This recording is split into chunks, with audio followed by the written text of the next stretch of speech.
Now, I don't want to jinx this, but do you think this could be the best December ever?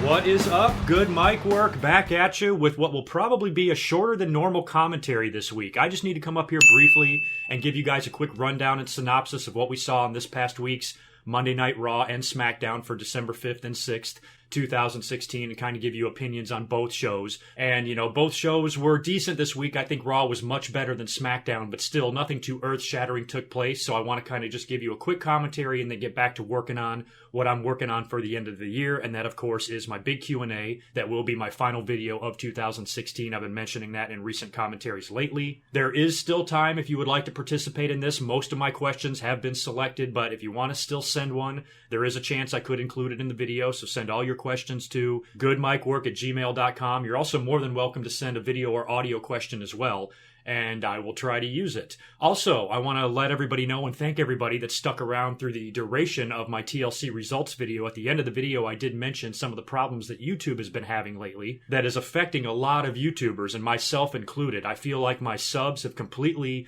bottomed out or flattened out in the last couple of months. I've gained virtually no subs at all, maybe 100 or so, but that's nothing compared to what I normally gain in that amount of time. My views are also down. I want to say somewhere around 30, maybe even 40%, which is a little bit concerning. However, this does seem to be a problem that's going around with YouTube lately. A lot of YouTubers are having issues. Some people, as soon as they're uploading a video, they're immediately losing a handful of subs. So there's some sort of a glitch, there's some sort of an issue, and YouTube is being really fucking shady right now, and I don't know what's going on. So I kind of politely asked all of you in my last video, and I don't like to be the kind of guy that begs for likes or begs for views or begs for shares or anything like that. But if you want to do your part to help me out while we battle this current YouTube problem or glitch or whatever the hell's going on, you can help out by liking this video. If you normally watch my videos and you're a fan of my work, but you don't find yourself liking any of my videos, please do, because it would definitely help. Also comment, also share as much as you can on all of your social media platforms. Little things like that that my listeners could do to help me out would be greatly appreciated. And on my end, I'm going to do the same thing. I'm going to be far more aggressive promoting my videos on social media. Hopefully it will not be too annoying for you, especially on Twitter. But what I found myself doing in my last video, you know how some people have their Twitter accounts set up to automatically tweet out if they have liked a video on YouTube? If I see any I liked GoodMicWork video tweets, I will retweet every single one of those automatically. I will probably even retweet the video myself a time or two throughout the first couple of days that it's been uploaded. I'm going to try to push it a little bit harder on Facebook, maybe even paying to have the post boosted to reach more people, and maybe even do a few more things on my website to help promote the videos as well. I feel like that's really the only thing I can do at this point. Hopefully, whatever's going on with YouTube will be worked out, and eventually we'll get back to where we were, where my views are back to normal and I'm gaining, 10 to 20 subs a day. Those were the glory days, because I'll tell you what, as much as I enjoy doing these commentaries and I love doing it, it really kind of sucks your motivation out when you don't grow. Part of the fun of doing this is watching yourself grow, watching yourself get bigger and more popular and reaching more people. And when that completely stops, virtually in its tracks, it really kind of stunts your motivation a little bit, and it sucks. So there's no chance that I'm going to quit YouTube or quit doing this or anything like that. It's just, it's a lot more fun when you see yourself expand and grow, and right now I'm not doing that. So I'm going to do my part, and I'm going to be a little bit more aggressive, and if you guys could really help me out by commenting, by liking, by sharing, anything like that you can do, as a YouTuber, I can tell you from the bottom of my heart, it would be very, very, very much appreciated. So anyway, let's jump into what we're going to talk about this week. Like I said, Raw and Smackdown, I'm not going to go through match by match or anything like that, just going to give some opinions on it. I think Raw was by far the better show this week, which is surprising because SmackDown's been on fire. They're widely considered the better show between a lot of fans, especially smart wrestling fans and YouTubers and podcasters and stuff. The in thing to say right now is that SmackDown is better. They definitely weren't this week. The TLC pay-per-view, of course, was fantastic, and AJ Styles and Dean Ambrose, I went back and watched that match a second time, and I am just amazed at how fucking good AJ Styles is. I mean, I've always known he's good. I mean, he could arguably have been the best in the world for the past 10 years now, but to see him perform like this under a WWE umbrella puts the world's biggest fucking smile on my face, and I love that guy. And we'll talk about AJ Styles a little bit later on. But first, we'll talk about Raw, and I gotta say, Raw was a pretty good show. What I liked about this Monday Night Raw is I found it fun. There was a lot of things about the show that I got a kick out of, I found entertaining, and I thought was just overall a pretty well put together show. And the main event segment has come under mixed reviews, but I quite enjoyed it, and I enjoyed it because of Charlotte. Now, on paper, if you see what happened between Charlotte and Ric Flair and Sasha, and you were just to read the script before Raw even aired, you'd be like, I don't know, this sounds kind of lame. But what made up for it is just to sit here and watch and bask in the glory that is Charlotte's heel work. She is unbelievable. I think Charlotte and The Miz right now are easily the two greatest heels in the company. They are doing phenomenal work. So basically, the main event of Raw saw not a match between women, but a segment between women. Charlotte had announced earlier on that she's going to come out at the end of the show and she's going to apologize to her dad for all of the horrible things she said to him and the way she humiliated him a few months ago. And she says when she saw Ric Flair come out and congratulate Sasha and hug her after she won the women's belt, it kind of was a reality check for her. So she's in the ring cutting her promo. She looked hot as hell, too. Have you come across this thing? This reminds me of a Seinfeld episode where Jerry has like a girlfriend that he meets and she's really, really hot. And then he meets her again and they go out for a second date and she's ugly. And it kind of reminds me of Charlotte. Sometimes I don't really find Charlotte that attractive, and sometimes I want to bang the shit out of her. And I thought she looked so good and so sexy, and that black outfit that she was wearing on Raw. And she initially starts out the promo by being humble and said that she's learned her lesson and she feels bad about what she did to her father months ago, but you knew this was all a setup. I mean, nobody's a dirtier heel than Charlotte. I mean, for fuck's sake, she learned from the best, Ric Flair, so you know she's full of shit. So she ends up calling out Ric Flair. Flair comes down to the ring, and she hugs him, and Ric Flair looks genuinely happy to have his daughter back in his arms. And then, of course, she backs away from him and unleashes a slap right to his face, and then she gets on the mic and just turns into the cunt that we all know she can be, and just starts laying into Ric Flair. And it was great. I mean, my God, this woman is so good. Sasha eventually runs out there to defend Ric Flair. The two girls start brawling, and Charlotte kicks her ass and just beats her up and humiliates her right in front of Ric Flair. Ric Flair is powerless to do anything about it. He's just standing there in the ring holding his face and watching Charlotte kick the shit out of Sasha. And like I said, even though on paper this segment really didn't look like a whole lot, I think Charlotte made the whole thing work because how great she was being as a heel. And I love the fact that they closed the show with this. And on top of that, they're really trying to build up the women's division and the importance of it. And of course, the feud between Sasha and Charlotte, who will now be facing each other, get this, in an Iron Man match at Roadblock. It will be 30 minutes. Sasha actually laid down the challenge to Charlotte earlier on in the show on Raw in a backstage segment. So they're going to wrestle again. A lot of people are so sick of seeing them wrestle. I'm one of the only people that I just don't care. It's fine with me. I like both of these women. I don't mind seeing them work together. I do understand a lot of the holes in the logic here, because why are they wrestling time and time again after they've had a Hell in the Cell match? Hell in the Cell should be a blow-off, and they've now had another match on Raw. Now they're going to have another stipulation match at Roadblock. And you got to wonder, what the hell else are they going to do? Are they going to do a steel cage at some point? Are they going to do a ladder match at some point? Is this what they're building towards for the two girls? Do they want them to feud so long that they can literally have every single stipulation match possible before the feud ends? If that's the case, they're going to be working until next summer. But even as much as they are working together, I still find myself being somewhat intrigued by the Roadblock match, because Charlotte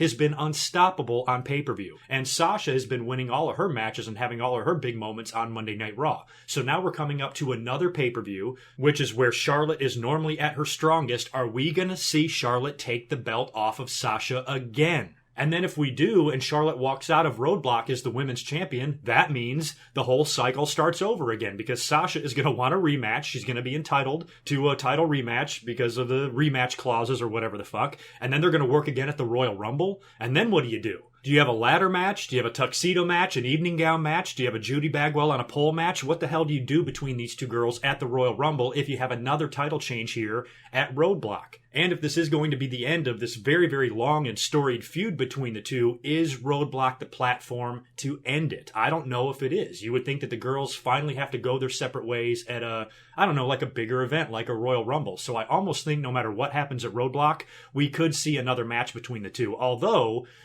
this could finally signal the end of Charlotte's dominant pay-per-view run. I mean, if Sasha is able to beat Charlotte in this Iron Man match, you would have to think that they would probably not have to wrestle again after that. So I'm rooting for Sasha. The problem is Sasha loses a lot of these pay-per-view matches and Charlotte wins them all. So, right now I think Charlotte is the favorite to regain the fucking belt again. But, I kind of want to see Sasha hold it. I think last year Charlotte was so dominant. She went into WrestleMania as the champion or as the Divas champion or whatever the hell, and they switched over the belts around that time. But Charlotte kind of had her time to shine, and she had the opportunity to enter a WrestleMania as champion last year. I think it should be Sasha's turn this year. So I'm kind of hoping that whenever the hell this thing ends, Sasha comes out of this and emerges from the dust with the women's title and goes into WrestleMania as the champion. I think that with as much as this belt has been hot potato back and forth, I think you need to have the champion hold it for a few months going into Mania. So whatever's going on between Charlotte and Sasha, it needs to wrap up. But like I said, there's a really good chance this could extend all the way into the Royal Rumble and possibly even the pay-per-view before WrestleMania,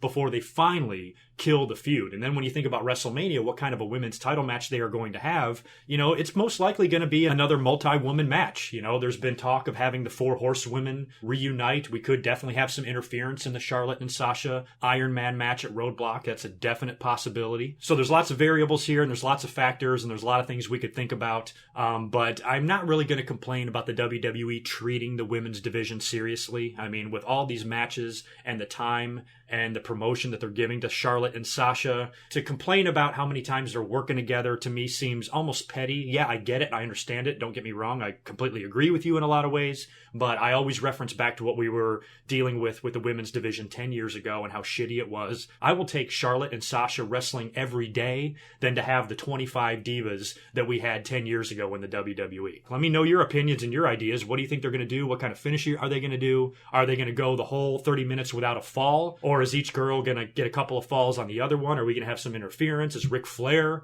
going to turn? It could all be a ruse, which I think is extremely likely. And Charlotte and Ric kind of set the whole thing up on Raw to make it look like Charlotte still hated Ric Flair's guts, and then he makes an appearance at Roadblock, because I did see that he did recently re-sign another kind of short-term deal or whatever with the WWE, so he's going to be back on TV. So if he makes an appearance at Roadblock, everybody's going to think that he's there to help out Sasha, and then he turns on Sasha and helps his daughter win, and they can go back to having the Ric Flair and Charlotte team. Ric Flair can serve as her manager, which I don't mind that. I don't mind Ric Flair being out there. I mean, he's getting extremely old. We don't know how much longer Ric Flair is going to be with us. If they want to get some good TV time out of him now, while he's still healthy and still capable, or healthy enough, I guess, to show up on TV and to make flights and to do things, then they need to do it now. So if they want to put Sasha, or if they want to put Charlotte and Ric Flair back together, it would make sense. I don't think that they would want Ric Flair to walk away from wrestling with the last thing that he did being humiliated by his daughter or being at odds with his daughter. So I think eventually the two of them do have to reunite and come back together. Roadblock is a really good place for that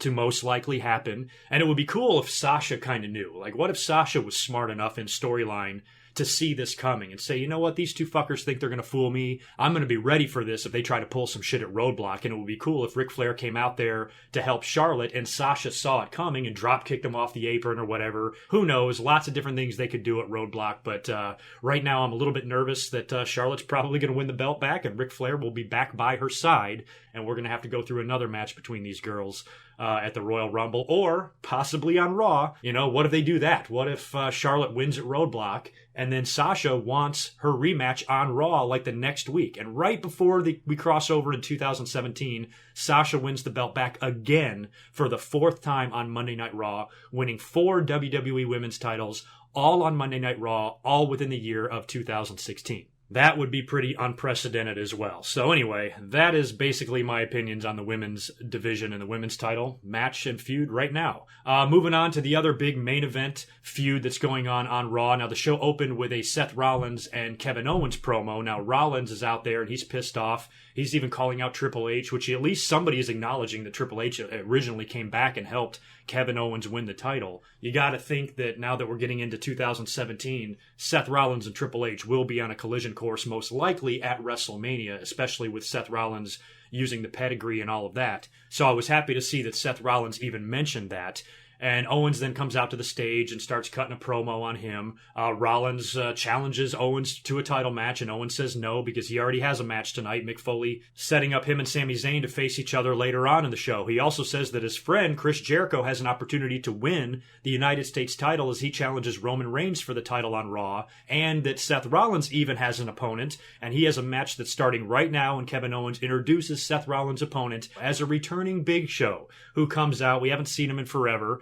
This is when I can tolerate the Big Show. You know, when he's on TV every week at his age and this stage of his career, it's annoying to all of us fans. But if he comes back in every couple of months or just works here or there, I don't mind it at all. I mean, Big Show's a fucking legend. So he comes out there looking great. I mean, he looks skinny as hell, probably about as skinny as I've seen him since his Giant days in WCW. So he looked pretty good. He's got a bigger beard now. And he gets in there and starts having his match with Seth Rollins until Kevin Owens shows up at ringside and starts barking orders and starts yelling at Big Show. And it eventually annoys the Big Show to where he grabs Kevin Owens and choke slams him over the top rope into the ring, and then looks at Seth Rollins and says, well, there you go. He's all yours. And he just walks out of the ring and gets intentionally counted out, losing the match. And that leaves Kevin Owens injured all by himself at the hands of Seth Rollins, who then nails him with a pedigree. So I almost think this was WWE ribbing themselves. I mean, they are at least aware that they turn the Big Show heel and face every 2 fucking days. I mean, even when the Big Show left, he's high-fiving the fans in the audience. He's smiling and he's waving to everybody, you know, just acting like a complete babyface. You know, when he made his entrance, he looked like a mad heel. So I kind of got a kick out of that. Speaking of Kevin Owens and Sami Zayn, that was a pretty good match. You know, not big, not huge like their Battleground one was, but it was decent for what it was. Kevin Owens defeated Sami Zayn, I believe, with a pop-up powerbomb and got the pin. So that's good there. I'm so sick and tired of seeing champions lose. I would have been pretty pissed if Owens would have lost that match to Sami Zayn. Chris Jericho and Roman Reigns was a pretty decent match for what it was. I was surprised. And there was one spot there where I really thought Chris Jericho was going to win the title. And I didn't want to see that. The last thing in the world that I want to see right now is for Roman Reigns to go into Roadblock without a belt around his waist, because there's no way in my mind that he can win the Universal title at Roadblock. To me, it would make no sense storyline wise to put the WWE title on him when he's already the US champ. But if he drops the belt, that's a completely other story. So for a second there, I thought Chris Jericho had it. They did a backstage segment earlier on where Jericho and Owens are really not getting along, and Jericho really gets in Owens' face and kind of hurts Owens' feelings. Not only does he have the Big Show turn on him earlier on, he has to go out there and fight a grueling match with Sami Zayn, and then when he's trying to support Chris Jericho, Jericho's like, I don't need you, I don't want you, get the hell out of my face, do not come down to that ring, I can beat Roman Reigns without you. And Chris Jericho actually holds his own against Roman Reigns, he really does. And then when Kevin Owens comes down there anyway to interfere, and he ends up kicking Roman Reigns right in the head, and then I think that led to Chris Jericho nailing Roman with a code breaker. I thought that was it. I mean, the referee goes down for 1, 2, and Roman Reigns barely kicks out. Jericho then sees Kevin Owens, and he starts getting pissed that he's out there. Just enough distraction for Roman Reigns to recover and nail Jericho with a spear and pin him for the victory. And now Jericho and Kevin Owens are on really shaky ground. At some point, this is going to have to come to a head, and I wouldn't be surprised at all if they play a role in each other's matches at Roadblock, because Jericho, of course, is going to be taking on Seth Rollins, and I've been mentioning that I'm kind of smelling a 4-way at the Royal Rumble. Wouldn't be surprised at all if that's what they do. The only problem with that is you still got to have a whole month of build time on television on Raw between these 4 guys, and they've all wrestled each other already. They've had tag matches, they've had singles matches. What else can you do between the 4 of them for the next 4 weeks before we get to the Royal Rumble? So that's the only problem that I really see with doing the Fatal 4-Way at the Royal Rumble, is that you have to have 4 more weeks of Jericho and Owens and Rollins and Reigns build, and some of the fans might get tired of that. But the other segments and angles that took place on Raw, we had the crazy beatdown of Enzo in the hotel room, which I thought was a good little piece of business, but at the same time stupid, because you got to know, how did they do it at first, right? It was Enzo and Cass backstage, and they're kind of witnessing a fight between Lana and Rusev, and the whole thing is a setup. And then she ends up inviting Enzo back to her hotel room later on. And you just know that Rusev is going to be there. You know that the whole thing is a setup just to kick his ass. And it was. And he showed up at the hotel room. He even kind of seemed uneasy about it at first, trying to be a babyface, I guess, saying, I don't want to commit adultery, but, you know, you fucking showed up there. You took an Uber there, or whatever you did. Got all the way to the hotel, got inside of the room with Lana, and she starts coming on to you, and that's when Rusev appears and just beats the holy hell out of Enzo, leaving him there laying completely unconscious. So where are they going to go with this? You know, are you going to have another match between Enzo and Rusev, or is is Cass going to get involved? Cass and Rusev would make more sense. Enzo doesn't stand a chance against Rusev. So for Enzo to face Rusev now at Roadblock seems a little bit strange. Whether Enzo got beat down or not, he stands no chance of beating Rusev. At least I hope not. So you got to think that maybe Cass will get involved here or something like that. I have no idea. The New Day got involved in a number one contenders match. Now we're getting down to the nitty gritty here. We're getting down to the end of the day that they beat Demolition's record. And I still don't know. I should have had this written down and been prepared for this before I did this commentary, but I do not know the actual date of when they break the record. They did a number one contenders match between Cesaro and Sheamus and Gallows and Anderson. The winner of that match was supposed to take on the New Day this coming Monday Night Raw for the titles, which I still think will be a few days before they break the record. But the New Day is out there at ringside for this match. They get involved. All seven guys, start brawling with each other. The referee calls for the bell, and I believe it was just a no contest or a double DQ or double count out, something like that. And no winner was declared. So now New Day doesn't really have an opponent for next week unless they make it a triple threat match or something like that. So you got to think that maybe they will do another number one contenders match between Cesaro and Sheamus and Gallows and Anderson, and then the winner of that match will go on to face New Day at Roadblock. Those are really the main points that took place on Monday Night Raw. As far as the rest of the results go, they had a match with Bayley defeating Alicia Fox, who I guess is now dating Cedric Alexander, so I guess it's kind of nice that they're trying to involve some of the cruiserweights in some storylines and develop relationships with them and shit like that. Jack Gallagher had another one of his funny matches defeating Arya Daivari. Rich Swann beat TJ Perkins. He had a rematch with Brian Kendrick on 205 Live. That match was okay.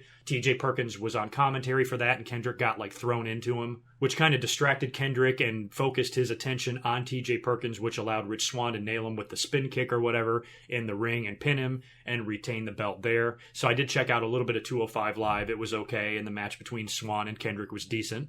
We had kind of a funny match between Mark Henry and Titus O'Neil as well. They were, what did they call it? The Battle of Texas or Texas Titans or some shit like that. I don't even remember. But they went through this big build throughout the show for the whole thing, and then the match only lasted 10 seconds, and Mark Henry ended up squashing poor Titus. So I almost got a kick out of that because it was just silly. You know how the WWE ribbed themselves with the Big Show stuff? I feel like they did the same thing with Mark Henry in this segment. It's possible that I'm leaving something else out on Monday Night Raw. I didn't catch too many of the backstage segments. As a matter of fact, I got stuck at work until, an hour into Monday Night Raw. I even missed the first hour of Raw and got home very late. And I didn't even go back and watch the first hour until the next day. So Raw was a little jumbled for me, but that's basically what I took away from the show. And I thought that it was a pretty good show. Smackdown, however, was not so good. Coming off of a pay-per-view, coming off of a great pay-per-view. I mean, I mentioned in the beginning of the video that could this be the best December in recent history? I mean, if Roadblock turns out to be good, that means we're going to have a couple of good Raws, probably a good Smackdown, and two amazing pay-per-views,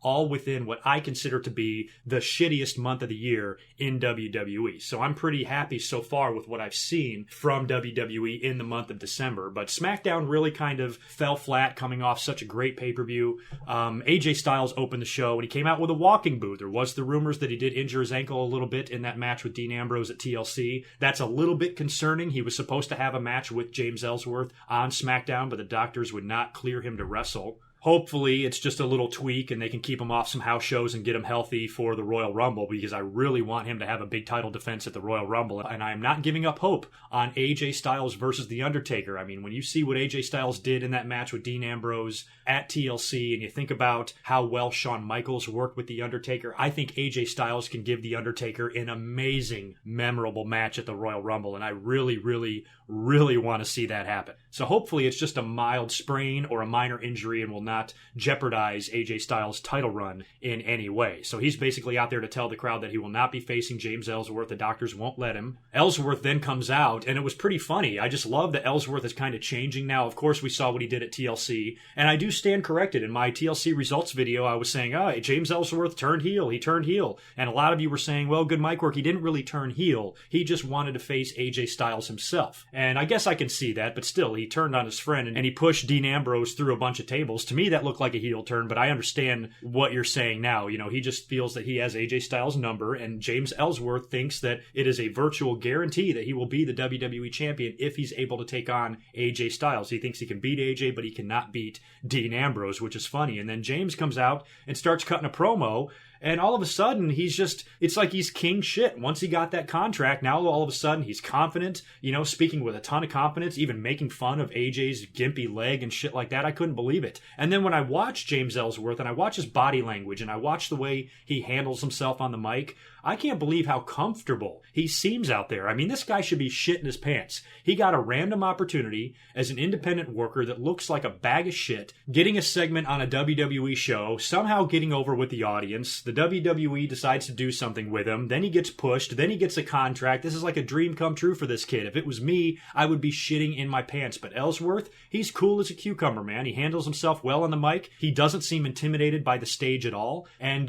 he's a pro. I even saw a picture of him on Twitter taking a picture at the airport with a fan, and he's got his neck brace on. He's old school. He's traveling with his neck brace. He's selling his injury and in public, which I think is awesome. So Ellsworth, when he was cutting the promo on AJ, I was kind of laughing because I'm like, look at this guy. He fucking thinks he's actually the shit around here. And AJ says to Ellsworth, you were pretty stupid to do that at TLC because I've beat the hell out of you every time I've come into contact with you, but I knew when to stop beating you. Dean Ambrose might not. Dean Ambrose is going to hurt you, and he's going to hurt you bad. Which then prompts Dean Ambrose music to hit, and I like this. Dean just came right out to the ring, got in the ring, immediately grabbed James Ellsworth and hit him with the dirty deeds and walked away. It reminded me of when The Rock came back, a few years ago, or it was Mick Foley. The Rock had already been back, and Mick Foley came back to the WWE, and he's in the ring cutting a promo or something. He's just going on and on and on. The Rock's music hit. He comes all the way down to the ring, grabs Mick Foley, hits him with the rock bottom, and leaves. It kind of reminded me of that. So James Ellsworth still has to get that title shot against AJ, which I think they're going to try to do next week on SmackDown. And I definitely don't see James Ellsworth winning that. I think AJ needs to dispose of him pretty handily because he's about to go into the Royal Rumble for a big title defense, hopefully, and he doesn't need to have a fourth loss to James Ellsworth under his belt. Dean Ambrose wasn't done, and neither was James Ellsworth for that matter. Ambrose would come back out later on to be a guest on Miz TV. The Miz came out there in all his glory after his successful title defense against Dolph Ziggler at TLC in the ladder match. He's out there with Maurice, and I love him. I love the fucking Miz. Starts talking shit to Dean Ambrose as well, calling him out for his treatment of James Ellsworth and says you got exactly what you deserved, and since you didn't win at TLC, I'm going to give you a participation award, and he pulls out this little certificate. That prompts Daniel Bryan to come out to the stage, I believe, and he makes an Intercontinental title match. So he makes the Miz defend his Intercontinental title against Dean Ambrose in the main event of SmackDown. So they are continuing this thing between the Miz and Daniel Bryan. And then the Miz goes out there in the main event with his match with Dean Ambrose. He's doing all of Daniel Bryan's moves. He's doing the running knees. He's doing all this shit. Kind of thought we might possibly see a title change here, but luckily we did not. I'm fine with that.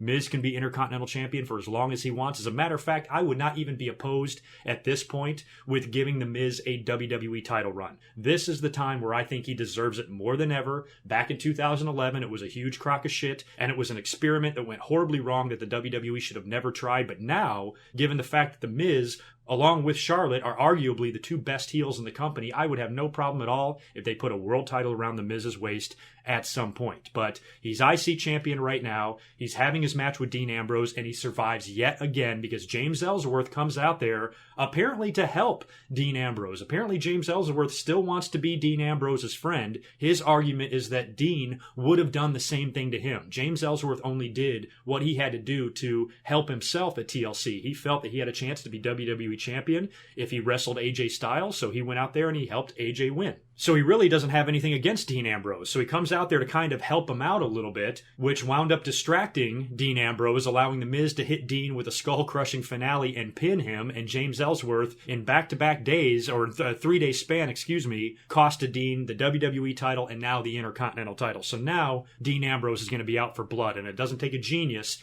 to figure out where this will be going. Next week on SmackDown, if they do have the match between AJ and Ellsworth, Dean is going to come out there and fuck the whole thing up. I don't think he necessarily needs to come out there and help AJ win. AJ's not going to need any help to beat Ellsworth, but I have a feeling that Dean Ambrose is going to rip Ellsworth limb from limb next week on SmackDown with whatever they do.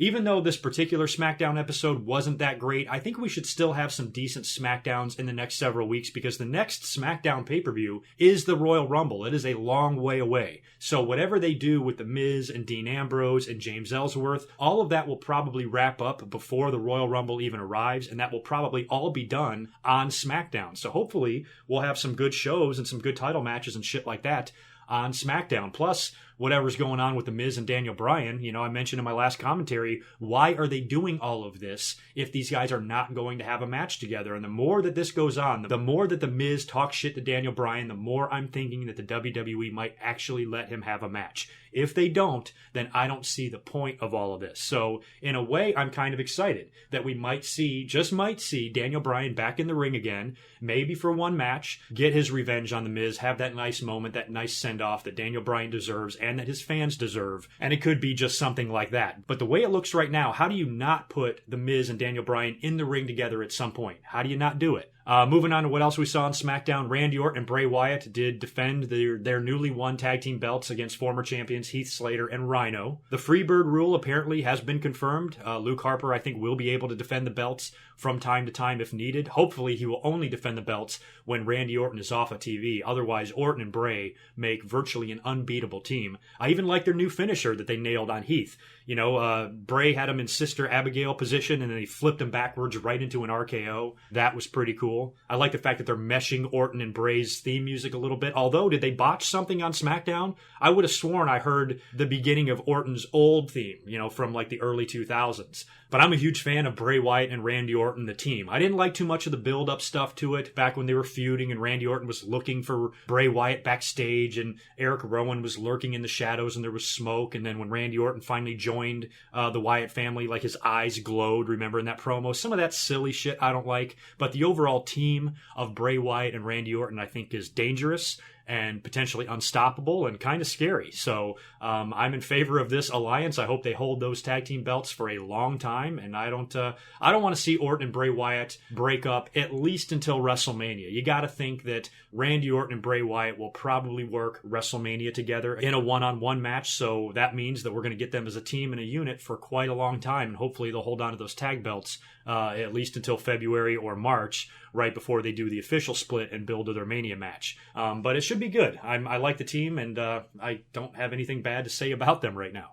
Heath Slater and Rhino, incidentally, no big surprise here. It looks like they will be going their separate ways. They did an interview on Talking Smack, and I was even thinking in my head, I'm like, when are they going to do the split between these two? Because Rhino, who's kind of a part-time guy anyway, he's a lot older, plus he's involved in politics in Michigan and everything. He's got a lot of outside shit that he's doing. I don't see him being a member of the main roster forever here. He's probably going to be more of a come-in-and-out type of guy. So you knew that Slater, now that his run with the tag belts is over, and they will not be winning them back from Randy Orton and Bray Wyatt, you got to think that the team is probably going to go their separate ways, and it looks like they did on Talking Smack. They kind of had a little bit of an argument, and Rhino walked off. I don't know if that will signal the end, or if they will do one more thing next week on SmackDown where maybe Rhino attacks Heath Slater, or vice versa. Alexa Bliss came out to cut a promo with her newly won WWE SmackDown Women's title. I was actually in and out of the room during her promo, so I didn't hear exactly what she had to say. She had a couple of good little insults in there, and I like Alexa. I've been mentioning a lot that other than her name, which I think is atrocious, her promo ability and her character is pretty entertaining and pretty damn funny. So she's out there rubbing her title victory in everybody's face. Becky ends up coming out to challenge her, but she says no and then walks off and whatever. So I guess we're going to get a match between the two of those girls at some point. I doubt they will hold this off until the Royal Rumble. We'll at least have at least one or two women's title matches on SmackDown in the next several weeks. I can almost guarantee you that. Speaking of the women, Carmella cut a promo, or no, I'm sorry, she was supposed to have a match with Natalya, and then she gets on the mic and reiterates what she said at TLC, that Natalya is the one that attacked Nikki at the Survivor Series, which seemed very obvious, but now it seems so incredibly obvious that I bet you they're not even going to wind up having Natalya be the one that attacked Nikki Bella. Carmella and Natty, I think, get into a brawl or something, and then she chases her backstage, and then Natty runs into Nikki, and then Nikki kind of walks off, and the whole thing was just awkward, and it just wasn't a very well-done segment. But I guess what's going to wind up happening here is that Natty is going to keep professing her innocence, and nobody's going to believe her, and it's going to turn out that she was innocent all along, and somebody else attacked Nikki. Could it be Brie Bella? I know she just had a baby, but I read something weeks back that she was thinking about coming back to the WWE possibly next year, next summer, or something like that. So that's a long way off. But could it possibly be Brie that was the one that attacked Nikki? I don't know. Maybe somebody's coming up from NXT that we don't know about or whatever. So I guess it still remains to be seen who actually attacked Nikki. But at this point, it looks like it actually was not Natalya.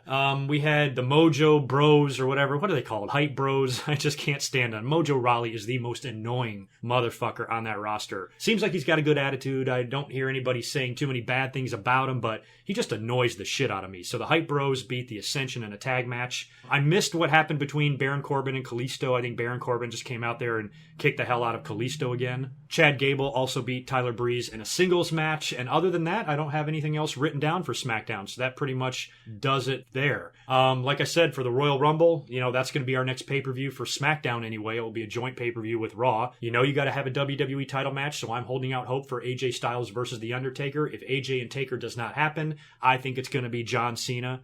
Still a lot of questions surrounding his status as well and his schedule. He's doing a lot of outside projects. He'll be hosting Saturday Night Live, actually, this week, which I'll probably check out. And he's doing that TV show American Grit, and he's got all this other shit going on as well. So Cena, I'm sure, will be around for the Royal Rumble and WrestleMania. But as far as when or if he's going to win that 16th world title, I don't know. It just kind of depends on his schedule. So the way it looks right now is that if AJ does not face the Undertaker at the Royal Rumble, I have a feeling he'll be facing John Cena instead. It's also possible that Cena and AJ could work at WrestleMania. It's also possible that Cena and Taker could work at WrestleMania. Whatever winds up happening, I really want to see AJ Styles go into WrestleMania as champion. I think he'll probably lose it there, but that's just, to me, seems like the most likely option, unless he drops the belt to John Cena at the Royal Rumble. But again, we've had so many matches between Cena and AJ. If Cena beats AJ at the Royal Rumble for the title, maybe AJ turns around and faces Cena at WrestleMania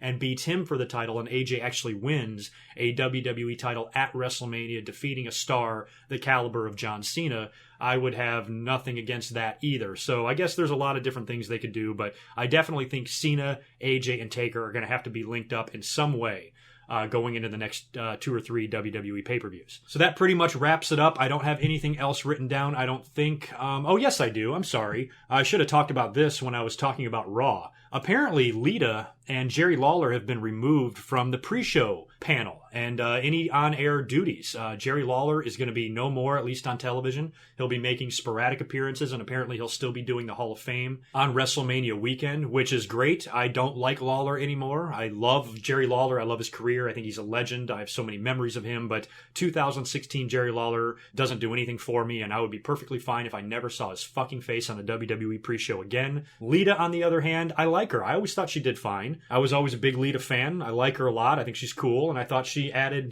just a little flavor, I guess, to the Raw pre-shows. Not that a lot of people watch that shit anyway. So I'm a little bit baffled as to exactly why they decided to remove them from those duties. I mean, Lawler was already demoted once. He was taken off the commentary team and moved to pre-shows, and now they've bumped him off of that. So they both still have Legends contracts. They'll still be doing stuff for the WWE Network, I'm sure. Occasional appearances every now and then, I guess, on TV. Maybe some interviews for DVDs and shit like that. But I guess the two of them are going to be bumped from the pre-show. That leaves Scott Stanford and Booker T. Scott Stanford, I love. There's just something about him that I really like. He reminds me of the actor Kevin Pollak, if any of you know who that is. He kind of looks like him a little bit. And I tweet Scott Stanford literally every week during the Raw pre-show, and he always retweets me. So I just like the guy. I think he's great. But I think it's pretty funny that they kept Booker T on. They're fine with him being on the pre-show. Sometimes he doesn't sound like he knows what the fuck he's talking about. He's all over the place. On the TLC kickoff show, I thought he was drunk or something like that. So the fact that Lawler and Lita got booted, but they kept Booker T,